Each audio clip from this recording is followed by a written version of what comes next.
Ho, ho, ho, ho, ho. Hi, you caught me. I was about to read a story. Mom's, the Mountain of Mismatched Socks. I guess I can read it to you, huh?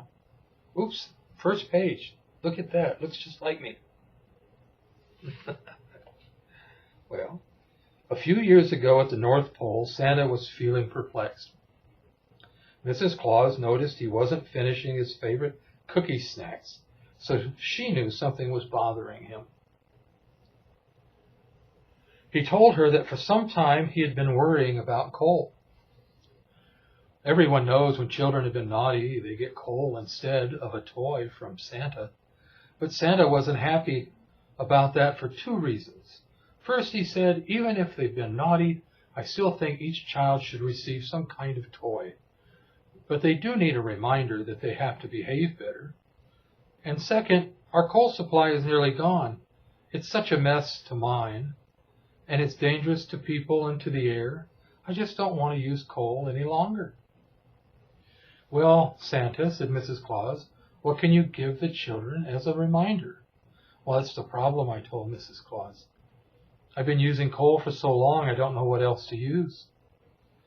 I know, let's ask those creative elves. They'll have an idea, said Mrs. Claus.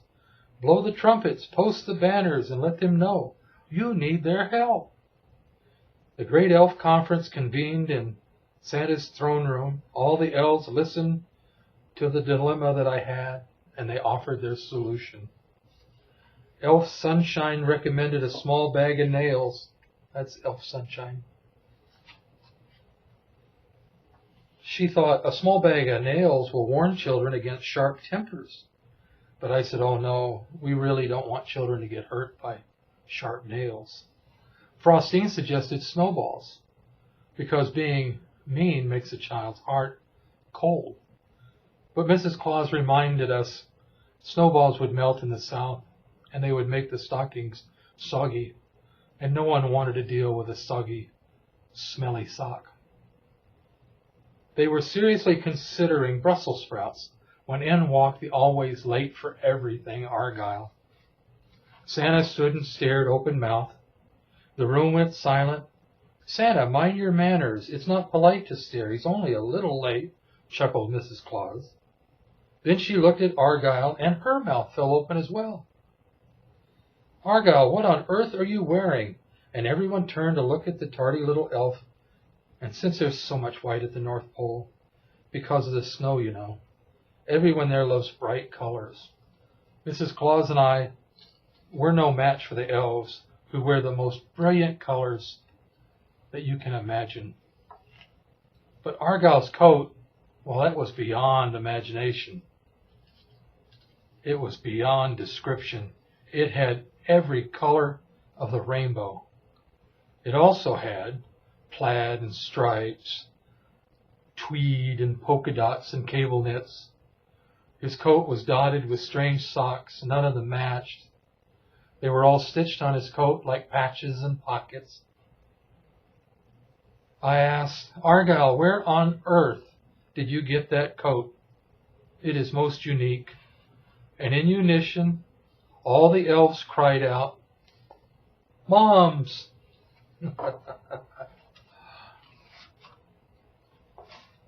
Mrs. Claus looked at each other, and we were confused. Whose mom? Well, no one's mother, the elves cried. We don't have a store named MOMMS here, Mrs. Claus said. No, laughed the elves, it's not a store.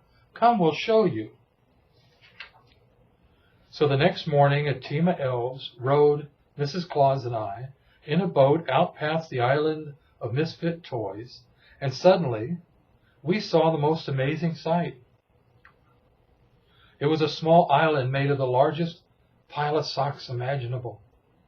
In fact, according to the elves, it was technically a mountain of mismatched socks, or MOMMS.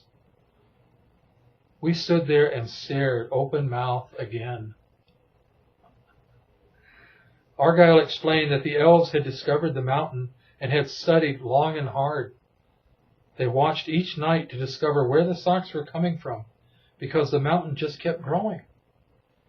They had seen a sock fall from the sky, and so they borrowed a reindeer and they followed the trail back to the source. Elf Sunshine explained to us that, well, you see, Santa, when people do their laundry, a sock always goes missing in the dryer. We discovered that those socks were escaping through the vent, getting sucked up into the jet stream and carried by high winds to the North Pole. There's a hole in the ozone up here, and the socks were falling through it. Plop, plop, plop. The socks piled up into a mountain. But wait a minute, I thought. Argyle's coat didn't come through the dryer. And Sunshine laughed. She said, "Oh, Santa, of course not. But we couldn't let all that yarn go to waste. You know we recycle everything up here. We've been making clothes out of the unraveled socks for a while now. Argyle just got a bit impatient with unraveling the socks, so he just puts the socks on his suit hole." The problem is, though, Santa, even with the wardrobes for all the elves, the mountain keeps getting bigger. We don't know what on earth we're going to do with the rest of these socks. And that's when I got an idea. And I looked at Mrs. Claus, and she got an idea. And we both said together, "Oh, we'll think of something." And ever since then, instead of coal, I carry a small bag of mismatched socks on the sleigh every Christmas Eve. And each naughty child still gets a gift. But you'll also get an odd sock as a reminder that you could have been nicer. Maybe you can be nicer next year. I like that story, don't you? And in case you're wondering, that's what I've been doing. This is my bag of mismatched socks. So you better be good, because I have socks. I have a lot of socks. Oh, ho, ho.